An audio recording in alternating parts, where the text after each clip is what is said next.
I remember the sky burning the day the Axoni came. The great purge of my homeworld, Lyria, was just the beginning. Across 17 systems, their harvest ships devoured everything in their path. Those of us who survived, scattered like seeds in a solar wind. My name is Trell, last chronicler of the Lyrian archive. For 33 cycles I've pursued whispers across the darkened spiral arm, rumors of ancient protectors who once stood against the cosmic tide. Humans. Most species believe them extinct or mythical, but scattered through the debris of broken civilizations. I've found evidence. Records speak of bipedal warriors who harbored strange abilities, a species considered primitive yet possessing something the Axoni feared. The oldest texts call them war gods, dormant defenders who intervene only when the balance of existence tilts too far toward annihilation. The ship's navigation console flickered as we dropped out of null space near the Cygnus Gap.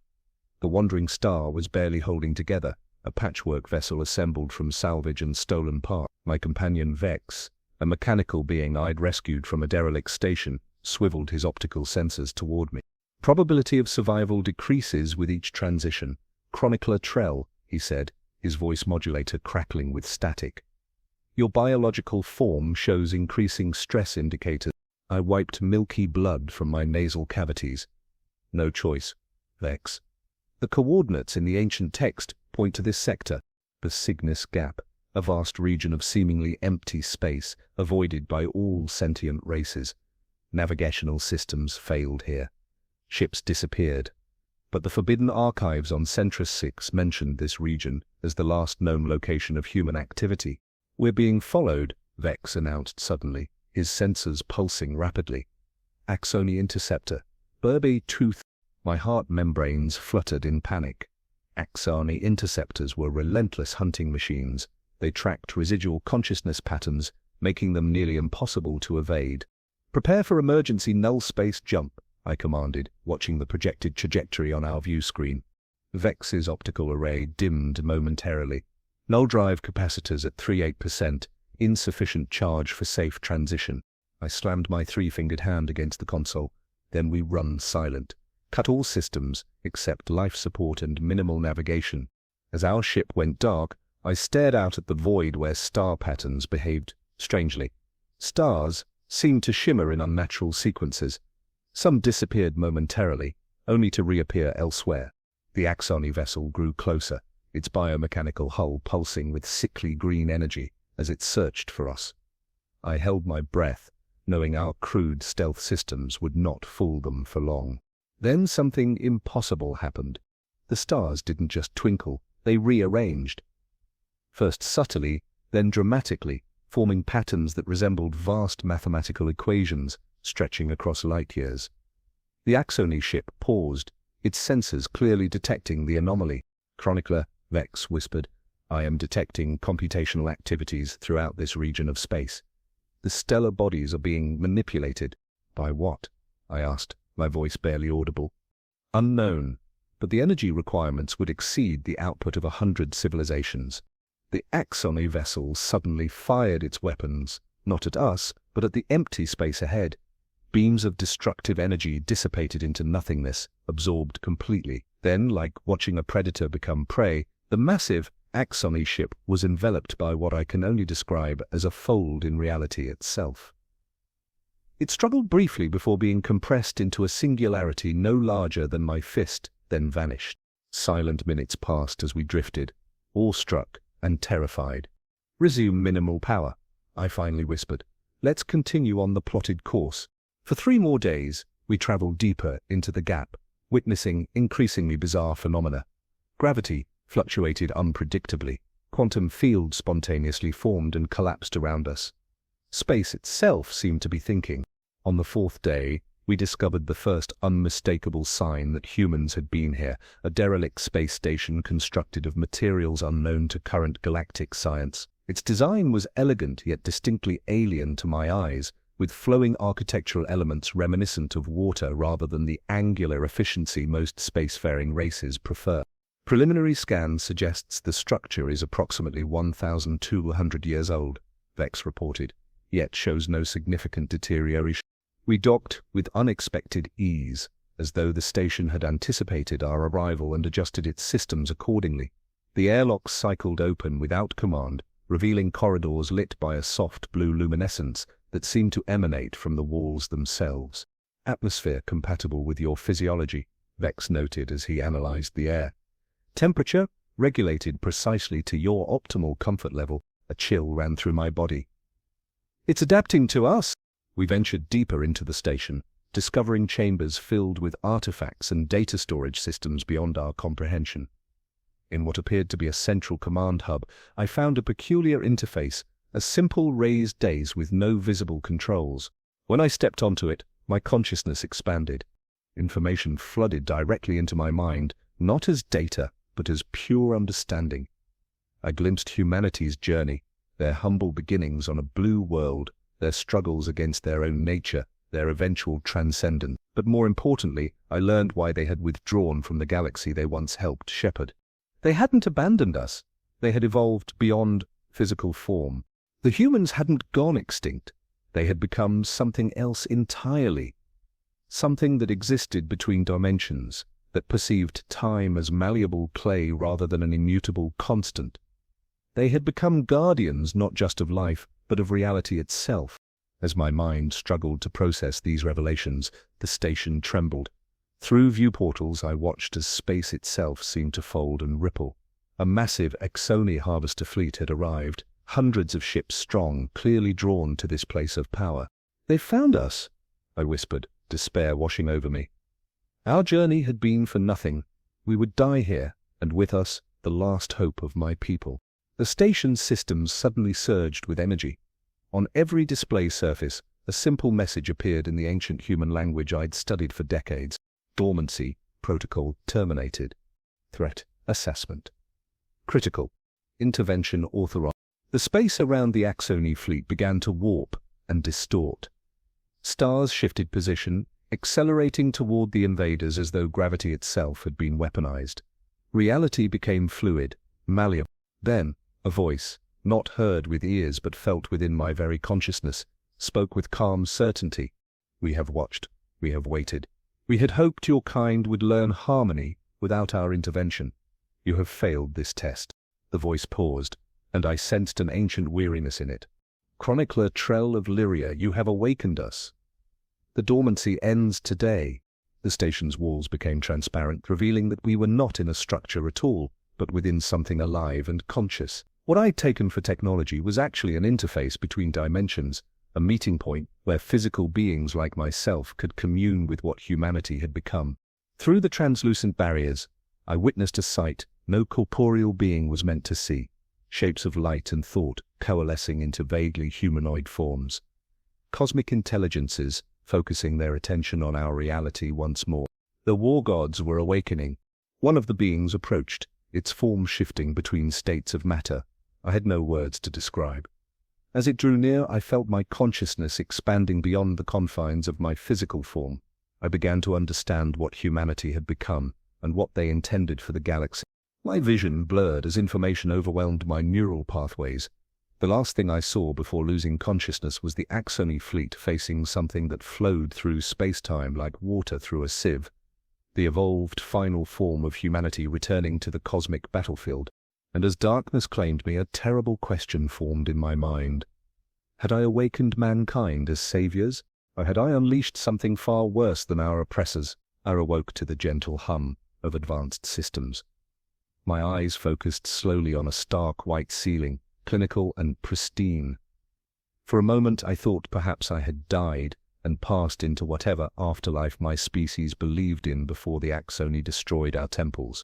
"He's coming around," said a voice, casual, unhurried, speaking in perfect Lyrian, despite our language being extinct everywhere but in my own mind. I turned my head to find a figure seated beside my recovery pod. A human. At least I assumed it was human based on ancient records. Male in appearance, with skin the color of Lyrian sand dunes and eyes that reflected an impossible depth. He wore simple garments, a grey covering on his torso and darker material on his lower limbs. Nothing about him suggested godhood or transcendence. He might have been any sentient being from 1,000 worlds. "Water," he offered, extending a container. I accepted with trembling hands. "You're human?" he smiled. Such a simple expression that somehow conveyed both warmth and ancient wisdom. James Walker. And yes, human is as good a word as any, though we've become something different over the millennia. "The war gods," I whispered. "The ones from the legends." James shrugged casually. "We prefer custodians, actually. The war god thing gives the wrong impression." Vex approached, his mechanical form having been repaired and somehow improved. "Chronicler Trell, the human has upgraded my systems beyond anything in existing technological records. I now possess processing capabilities approximately 12,347 times my previous capacity." James winced slightly. "Sorry about that. Couldn't help myself. Your friend was working with some rather primitive hardware." I sat up, noting that my own injuries had been completely healed. "The Axoni fleet is being addressed," James said, rising from his seat. "Would you like to see? It's quite the light show." He guided me to what appeared to be a simple wall, which dissolved at his approach to reveal the vastness of space beyond, but not as I had ever witnessed it before. The stars shimmered with conscious intent, and ribbons of energy wove between celestial bodies in complex, beautiful patterns. The Axoni fleet hung suspended in space, completely immobilized. "What are you doing to them?" I asked. "Having a conversation, mostly," James replied, as casually as if discussing the weather. "They're not particularly good listeners." As he spoke, a small hollow display formed in the air between us, showing something that looked like a conference room. Around a simple table sat 3 figures, another human female, and what appeared to be representatives of the Axoni High Command, their chitinous exoskeletons gleaming under soft light. "This is happening now?" I asked, incredulous. "Across several dimensions simultaneously, actually," James answered. "It's difficult to explain in linear terms." One of the Axoni commanders slammed its appendage on the table, screeching something in their guttural language. "They're not taking it well," James commented. "They've colonized 17 systems in the past century, and they're not keen on our suggestion to return them." "Suggestion?" I echoed. James's expression hardened almost imperceptibly. "Well, it's a suggestion in the same way gravity suggests you shouldn't step off a cliff." As if demonstrating his point, he lifted a finger slightly. On the display, an Axoni commander suddenly rose from its seat, suspended in mid-air, its multiple limbs thrashing uselessly. "You should understand something about humanity, Trell," James said, his voice taking on a deeper resonance. "We withdrew from physical space, not out of fear or weakness, but because we recognized the danger we posed to the natural development of the cosmos." Outside the viewport, one of the Axoni vessels attempted to power its weapons. A small furrow appeared in James's brow, and the ship simply unraveled, its molecular structure gently disassembling into component elements that drifted apart like cosmic dust. "We could have conquered everything," he continued, his voice impossibly calm given the godlike power he wielded. "Early in our evolution we nearly did. Our history is stained with the blood of those who stood in our path, including our own kind." The remaining Axoni ships began to rotate slowly, as if caught in an invisible current. "But we learned something crucial about power," James said. "True strength isn't measured by what you can destroy, but by what you choose to protect." With a casual gesture that reminded me of someone flicking away a speck of dust, he sent the entire Axoni fleet hurtling through what appeared to be a tear in space-time itself. "Where did you send them?" I asked, my voice barely a whisper. "Home," James replied. "Their actual home. They've forgotten it over the generations, became nomadic conquerors instead. We're giving them back their origins, and removing their ability to leave their home system for a few centuries while they hopefully figure out a better way to exist." I stared, uncomprehending. "You could have destroyed them completely." "Of course," he said with a shrug. "We could wipe out every trace of their civilization across all possible timelines with barely a thought. But that's not who we chose to become." James guided me away from the viewport, which solidified back into a wall. We walked through corridors that seemed to shift and reconfigure as we moved. "You've found us at an interesting time, Chronicler," he continued. "For millennia, we've observed from the periphery, intervening only in cases of existential threat to the galactic ecosystem. The Axoni were approaching that threshold. Why not stop them sooner? Before they destroyed my homeworld? Before 17 systems fell?" Anger seeped into my voice. James stopped walking, turning to face me fully. For an instant I glimpsed something beyond his human appearance, layers of existence folding in upon themselves, consciousness expanded to encompass possibilities I could never comprehend. The same reason parents don't solve every problem for their children, he said gently. Growth requires struggle. Civilizations that never face challenges become stagnant, brittle. We're guardians, not overlords, and yet you call yourselves custodians. I noted. He smiled. Custodians maintain balance. We don't dictate outcomes. We entered a vast chamber filled with what appeared to be suspended galaxies, miniature perfect replicas of spiral arms and stellar clusters, rotating slowly in the air. At the center stood a female human, her dark skin contrasting with hair the color of starlight. She was manipulating the galactic models with subtle movements of her fingers. This is Catherine, James introduced. She's been monitoring the recovery efforts for the systems affected by the Axonay. Catherine nodded in acknowledgement, but continued her work. As I watched, one of the miniature galaxies expanded, revealing a solar system I recognized with a shock that sent me staggering backward. Lyria, I whispered. Yes, Catherine said, her voice melodious yet carrying the same depth as James's. Your homeworld wasn't completely destroyed, merely severely damaged. With graceful precision, she expanded the image further until I could see the familiar continents of my world. But instead of the scorched wasteland I had fled, green was returning to the surface. Oceans were clearing of contaminants. The atmosphere was healing. We've accelerated the natural recovery process, she explained, and we've located approximately 30,000 Lyrians scattered across refugee outposts. They can return home within a standard year. My legs gave way and I sank to my knees. This is impossible. James crouched beside me, placing a hand on my shoulder. The simple touch conveyed more than words. I felt his connection to cosmic forces, the network of consciousness that spanned beyond physical reality. Impossible is just a word for things you haven't seen yet, he said with a smile. Over the following days, I learned more about what humanity had become. They existed simultaneously across multiple planes of reality, their consciousness both singular and collective. They had discovered that the universe itself possessed a form of awareness, and they had aligned themselves with its broader purpose, the propagation and diversification of life. On the seventh day, James took me to a platform overlooking a massive chamber where thousands of lights pulsed in complex patterns. Each light represents a civilization we're observing, he explained. Some are just beginning their journey towards sentience. Others are approaching the threshold we once crossed. Will they all become like you? I asked. Some may. Others will find different paths. The universe encourages diversity of approach. He pointed to a particular light that glowed with a soft purple hue.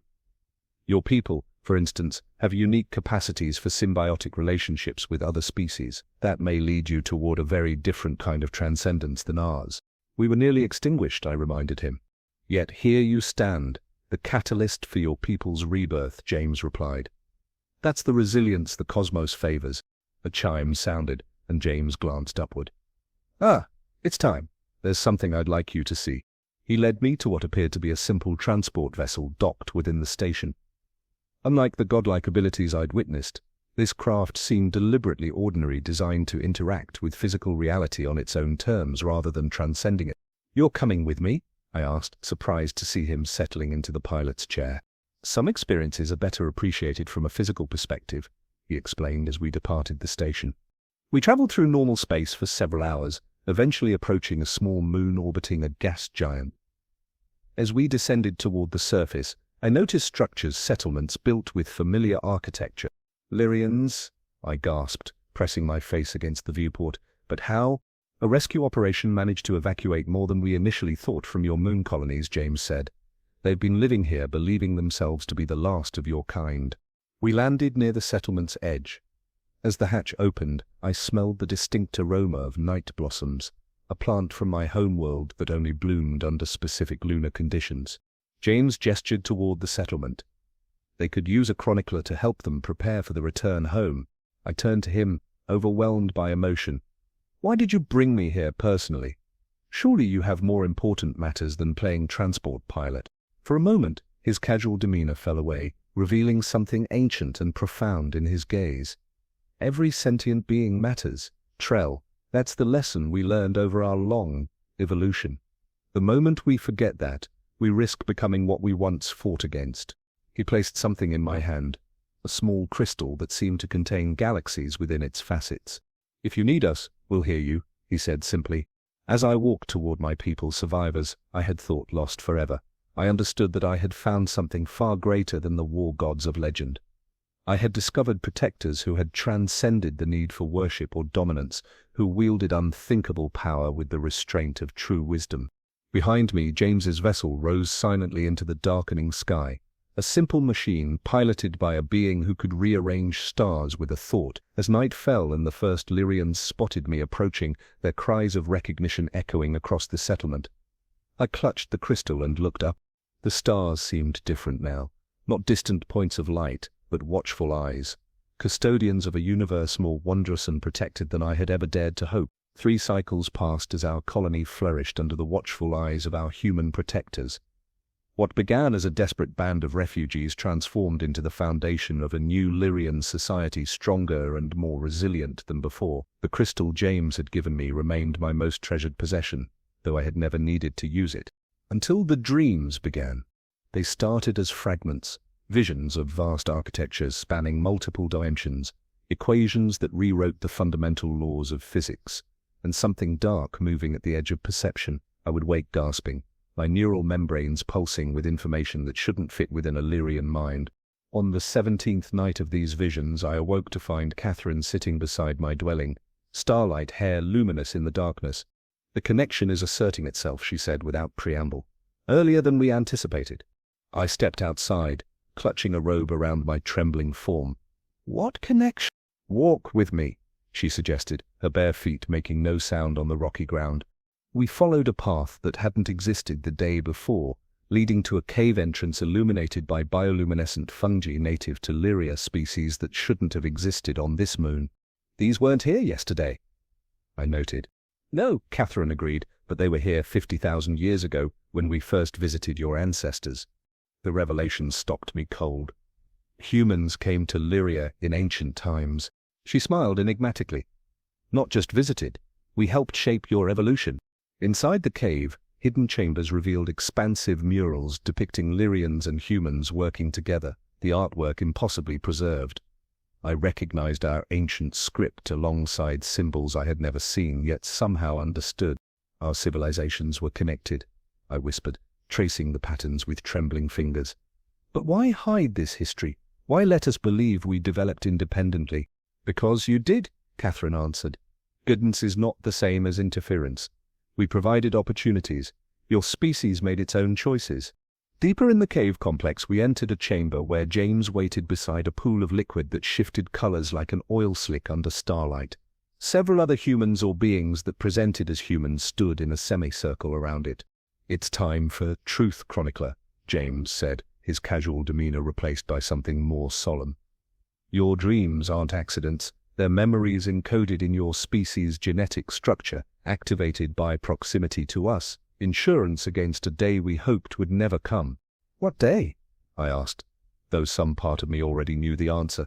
James gestured toward the pool. "See for yourself." When I approached, the liquid resolved into images, not like a view screen, but something more fundamental, as though reality itself was being peeled back to reveal what lay beneath. I saw vast emptiness between galactic clusters, but not empty at all. Something moved there, patient and ancient, a presence so alien that my mind struggled to process its existence. Not a being, but an absence that consumed everything it touched, spreading like a cancer through the cosmos. "We call it the void tide," Catherine explained. "A phenomenon that arises cyclically across universal expansions. It exists outside conventional physics, beyond the boundaries of what most species can perceive." "But you can see it," I said. "We evolved to see it," James corrected. "Or rather, we were helped to evolve, just as we've helped other species." The images shifted to show hundreds of different alien civilizations scattered across the galaxy, each with a human presence, sometimes obvious, sometimes hidden in the shadows. "You're not just protecting us," I realized. "You're cultivating us. All of us." An older human stepped forward, his weathered face bearing the first signs of age I'd seen among them. The cosmos operates in cycles. Chronicler, what you're witnessing is merely the latest iteration. We were once where you are now, guided by those who came before. The previous cycles, humans? I asked.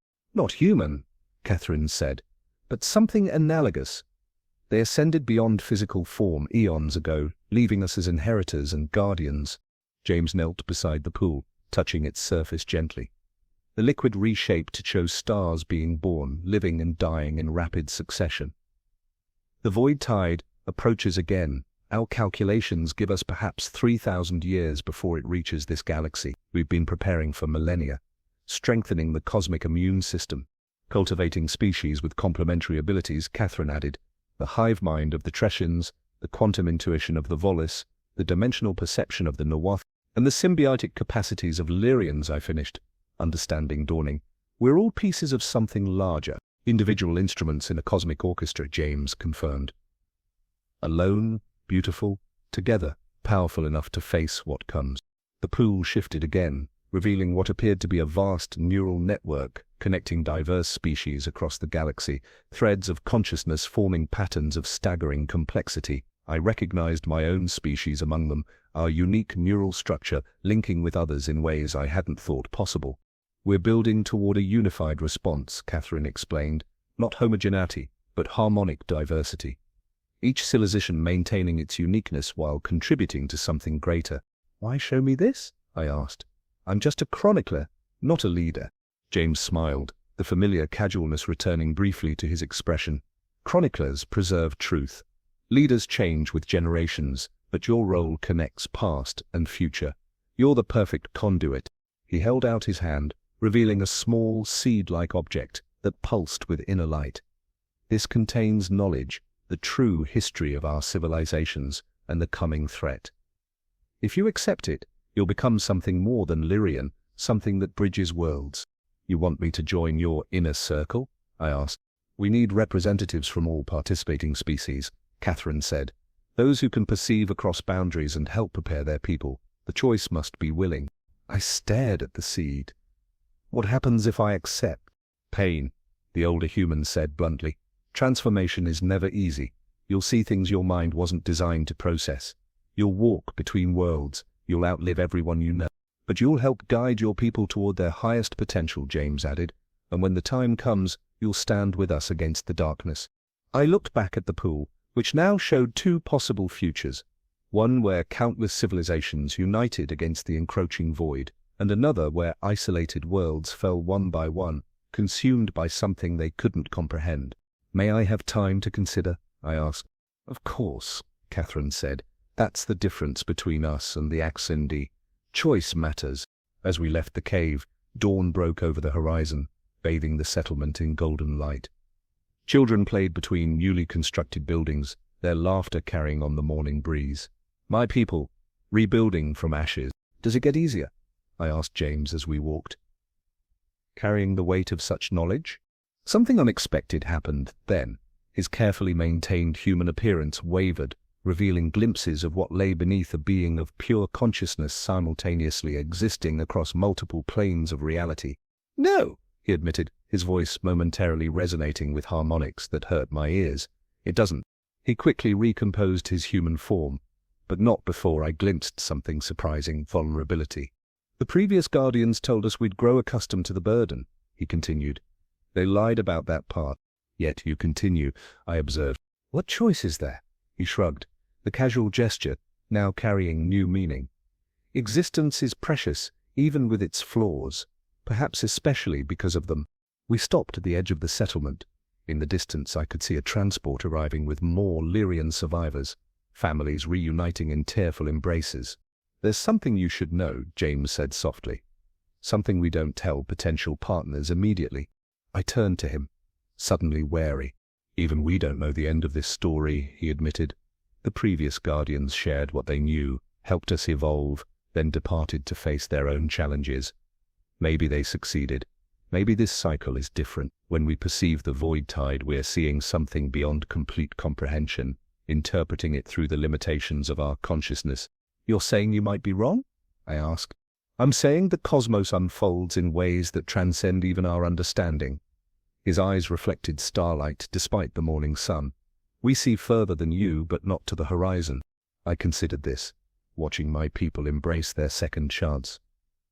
"That's actually comforting," I said finally. "I wouldn't trust gods who claim to know everything." Isham smiled, a genuine expression that momentarily made him seem entirely human. "That's exactly why your species shows such promise." He handed me the seed again. "Keep this until you decide. Whatever choice you make, we'll honor it." As he walked away, his form gradually becoming translucent until he vanished entirely. I held the seed up to the light. Within its crystalline structure, I could see galaxies spiraling, civilizations rising and falling, cycles of creation and transformation stretching toward infinity. I thought about the visions, both the horror of the void tide and the breathtaking possibility of unified consciousness spanning the cosmos. I thought about my people's future and the ancient connection we shared with these evolved beings who walked between stars as easily as I walked across land. The seed pulsed once in my palm, a question without words. I closed my fingers around it, not yet answering but not refusing either. Tomorrow would be soon enough to decide. For now, I would chronicle what I had learned, preserving the truth for those who would come after me, whatever future unfolded from this moment of choice, this cusp between what we had been and what we might become.